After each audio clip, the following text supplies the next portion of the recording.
ഊന്നുകല്ലിന് സമീപം കാർ പാഞ്ഞു കയറി റംബൂട്ടാൻ പഴം വിൽപ്പന നടത്തിയിരുന്ന യുവാവിന് ദാരുണാന്ത്യം. തലക്കോട് സ്വദേശി ബിനോയാണ് മരിച്ചത്. റംബൂട്ടാൻ വാങ്ങാനെത്തിയ സ്നേഹൻ ജോസഫിന് ഗുരുതര പരിക്കേറ്റു. കാറിലെ യാത്രക്കാർക്കും പരിക്കേറ്റിട്ടുണ്ട്. ശനിയാഴ്ച വൈകുന്നേരമാണ് സംഭവം. ദേശീയപാതയിൽ ഊന്നുകൽ വെള്ളാമക്കുത്തിൽ സെന്റ് ആന്റണീസ് കപ്പേളയ്ക്ക് സമീപം ശനിയാഴ്ച വൈകുന്നേരമാണ് അപകടമുണ്ടായത്.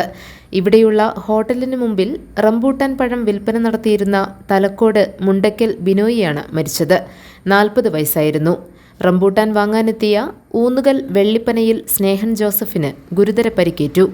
അടിമാലി ഭാഗത്തു നിന്നും വന്ന കാർ നിയന്ത്രണം വിട്ട് ഇവർക്കുമേൽ പാഞ്ഞു കയറുകയായിരുന്നു. ബിനോയി സംഭവസ്ഥലത്ത് വെച്ച് തന്നെ മരിച്ചു.